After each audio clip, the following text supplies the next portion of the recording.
ایک دفعہ کا ذکر ہے کہ ایک نہایت محنتی کسان جس کا نام رحیم تھا ایک زراؤ گاؤں میں رہتا تھا جو کہ پاکستان کے زرخیز صوبہ پنجاب میں واقع تھا۔ رحیم کے 4 بیٹے تھے۔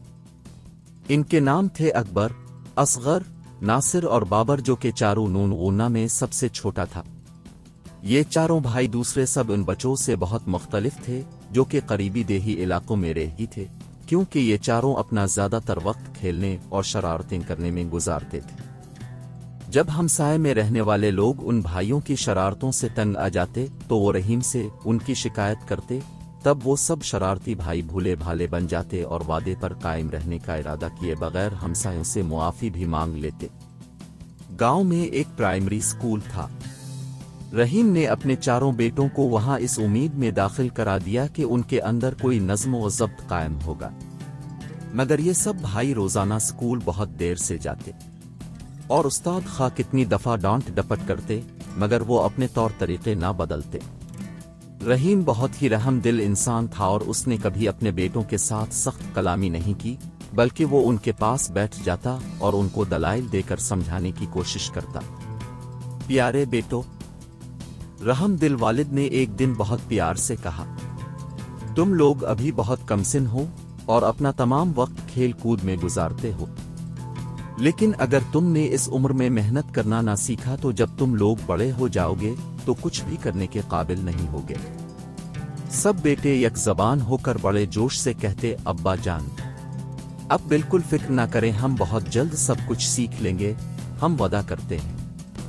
لیکن جیسے ہی ان کے والد انہیں ایک اور موقع دینے کے لیے راضی ہوتی تو چاروں بھائی اپنا وعدہ فوراً بھول جاتے اور جلد ہی اپنے پرانے طور طریقوں پر اتر آتے، اور وہ جدھر بھی نکل جاتے شرارتیں کرتے، تباہی اور بربادی ڈھاتے نظر آتے۔ اگر کوئی ان سے کوئی کام کرنے کے لیے کہتا تو وہ سب طرح طرح کے بہانے بنا دیتے، جبکہ دراصل یہ چاروں بھائی نہایت سست اور کاہل تھے۔ پھر اسی طرح دن، مہینے اور سال گزر گئے اور یہ چاروں بڑھ کر جوان ہو گئے۔ انہوں نے پڑھنا لکھنا بالکل نہ سیکھا اور نہ ہی انہوں نے کھیت پر کوئی کام والد کی مدد کے لیے کیا۔ وہ ہمیشہ ایک دوسرے کو اپنی من گھڑت فضول باتوں اور مشکلات کے لیے الزام دیتے رہتے، اور ان میں سے کسی ایک نے بھی کبھی ایک دفعہ بھی اپنے برے طور طریقے کے لیے اپنی ذمہ داری قبول نہیں کی۔ آخر رحیم ایک ضعیف اور بوڑھا آدمی ہو گیا، مگر وہ پھر بھی کھیت پر سارا دن خود اکیلا ہی کام کرنے پر مجبور تھا۔ یہ کام ایک بوڑھے آدمی کے لیے بہت محنت کا تھا اور رحیم کو وہ دن بہت مشکل لگنے لگے تھے۔ فصل کی پیداوار میں بھی کمی آ گئی اور اس کے ساتھ ہی اس دولت میں بھی جو کہ وہ فصل کو منڈی میں بیچ کر حاصل کر سکتا تھا۔ رحیم اور اس کی بیوی اپنے مستقبل کے بارے میں بہت پریشان تھے، مگر وہ چاروں بھائی ان واقعات کے بارے میں بالکل بھی پریشان نہ ہوتے تھے۔ کبھی کبھار وہ کھیت میں اپنے والد کی مدد کرنے چلے جاتے، لیکن زیادہ تر اپنے بچاؤ کی خاطر بہانے بناتے رہتے۔ وہ تمام دن صرف نکمیوں بیٹھے رہتے، کھاتے پیتے اور آرام سے سوتے۔ اگر کبھی کوئی اکبر سے کہتا کہ وہ کھیت پر جا کر اپنے والد کی مدد کرے تو وہ کہتا کہ دوسرے تینوں میں سے کوئی جا کر مدد کرے، کیونکہ میرے تو سر میں درد ہے، وغیرہ وغیرہ۔ اسی طرح ہر ایک بھائی کو جب بھی کوئی کسی کام کرنے کو کہتا تو وہ اسی قسم کا بہانہ بنا دیتا، اور ان میں سے ہر ایک اپنے دوسرے بھائیوں میں سے کسی ایک کو وہ کام کرنے کے لیے پیش کر دیتا۔ پھر ایک وقت ایسا آیا کہ رحیم واقعی اس قدر ضعیف اور بیمار ہو گیا کہ کوئی کام کرنے کے قابل نہیں رہا، اور اس نے حقیقت میں یہ محسوس کیا کہ وہ زیادہ دیر تک زندہ نہیں رہ سکے گا۔ رحمدل باپ اپنے ناکارہ بیٹوں کے بارے میں بہت فکر مند ہو گیا اور اس کے دماغ کو بہت سے مشکل سوالات نے گھیر لیا۔ اسے یہ نہیں معلوم تھا کہ جب وہ نہیں ہوگا تو ان کا کیا ہوگا۔ انہوں نے کوئی ہنر نہیں سیکھا تھا، اس لیے وہ اپنے لیے روزی کیسے ماؤ کر سکیں گے۔ ان کے برے اعمال کے باوجود رحیم اپنے بیٹوں کو دل سے چاہتا تھا اور ان کی مدد کرنا چاہتا تھا، اس لیے وہ بچا رہ ضعیف آدمی بہت ہی غور سے یہ سوچنے لگا کہ کیا کیا جائے۔ بہت دیر غور کرنے کے بعد رحیم کو ایک منصوبہ سمجھ میں آیا جس کے بارے میں اس نے خیال کیا کہ شاید وہ کارآمد ہو سکے۔ پھر وہ خود بخود مسکرایا اور اس نے اپنی بیوی سے کہا کہ وہ اس کے چاروں بیٹوں کو بلا کر لائے تاکہ وہ اس کے سامنے آ کر بیٹھے، اور اس سے پہلے کہ وہ قبر میں جا سوئے انہیں اپنی وصیت سنائے اور نصیحت کے چند الفاظ بھی کہہ سکے۔ رحیم کی بیوی یہ سن کر بہت پریشان ہو گئی کیونکہ وہ اپنے خاوند کو بہت چاہتی تھی۔ بہرحال اس نے اپنے بیٹوں کو بلایا اور انہیں ان کے والد کی خواہش کے بارے میں بتایا۔ چاروں بھائیوں کو اس بات کا بہت صدمہ ہوا کہ ان کا باپ فوت ہو جائے گا۔ وہ اپنے والد کے قدموں کے پاس اس کی آخری وصیت سننے کے لیے بیٹھتے ہی رونے اور آہوزاری کرنے لگے۔ پیارے بیٹو، رحمدل باپ نے کہا، میں نے زندگی بھر تم سے محبت کی اور تمہاری دیکھ بھال کی۔ میں نے واقعی پوری کوشش کی کہ تم خوشی اور آرام و آسائش سے رہو اور میں تمہاری حفاظت کرتا رہا، لیکن اب میں بوڑھا اور بیمار ہوں اور جانتا ہوں کہ میں جلد ہی مر جاؤں گا۔ بوڑھا پھر کھانسنے لگا، اس کی سانس میں خرخراہٹ تھی، اور اب چاروں بھائی خود دیکھ سکتے تھے کہ ان کا باپ حقیقت میں بہت بیمار تھا۔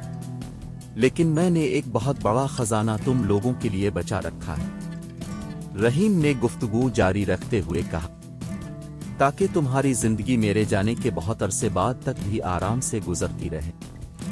بہت زمانہ گزرا، میں نے اپنے کھیت کی زمین میں کسی جگہ ایک بہت بڑا اور بہت گہرا گڑھا کھودا۔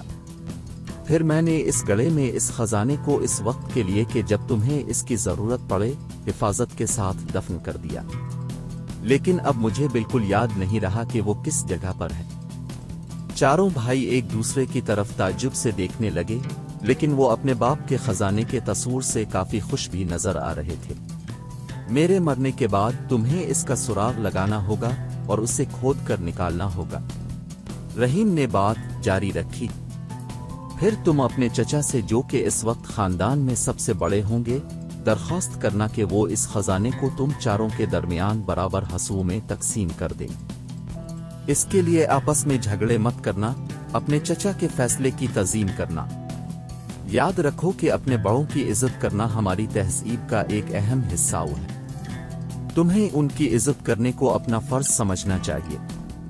چاروں بھائی کھیت میں دفن کیے ہوئے خزانے کو فوراً ہی ڈھونڈنے کے لیے مضطرب نظر آنے لگے۔ رحیم نے یہ ظاہر کیا کہ اس نے اپنے بیٹوں کے اس روئی کو دیکھا ہی نہیں، اور اس نے اپنی تقریر جاری رکھی۔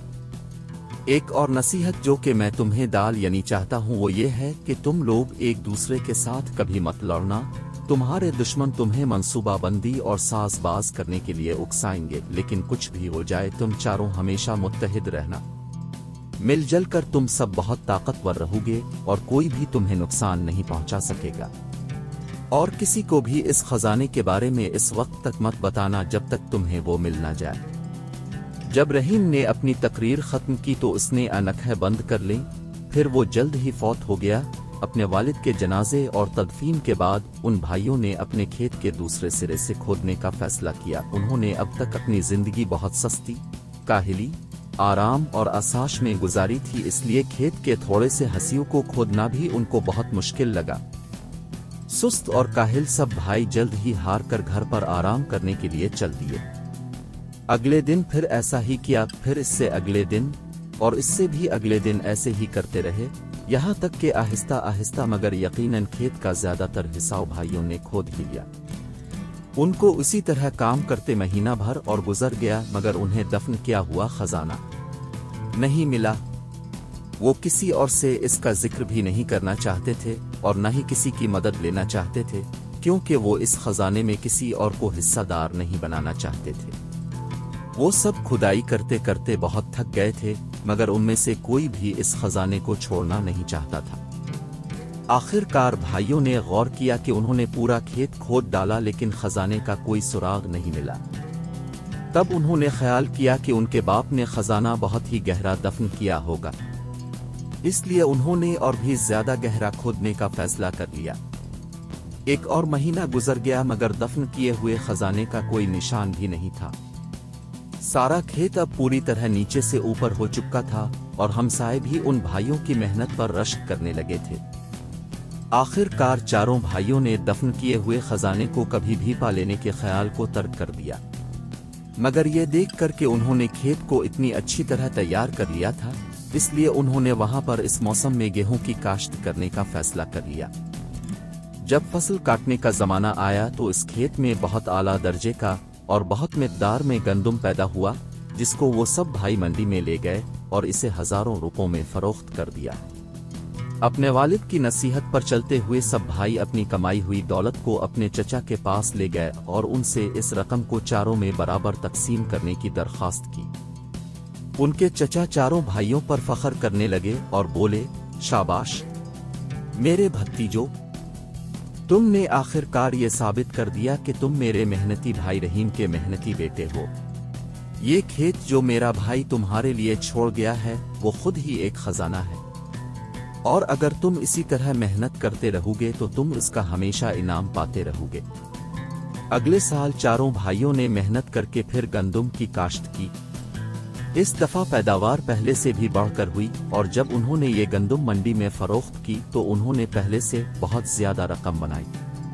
کچھ سال تک اسی طرح کام کرنے کے بعد چاروں بھائی کافی امیر ہو گئے اور اپنے کام میں بھی خوش رہنے لگے۔ آخر کار یہ واضح ہو گیا کہ اکبر، اصغر، ناصر اور بابر نے دفن کیے ہوئے خزانے کے معاملوں کو حل کر لیا کہ اصل خزانہ تو محنت اور ترتیبی نظام کا صلہ تھا۔ چاروں بھائی اپنے والد کی ہوشیاری اور دور بینی پر فخر کرتے تھے، کیونکہ صرف وہی تھا کہ جس نے ان کو محنت، نظم و ضبط، اتحاد اور اپنے بڑوں کی تعظیم کی فضیلت کا سبق دیا تھا۔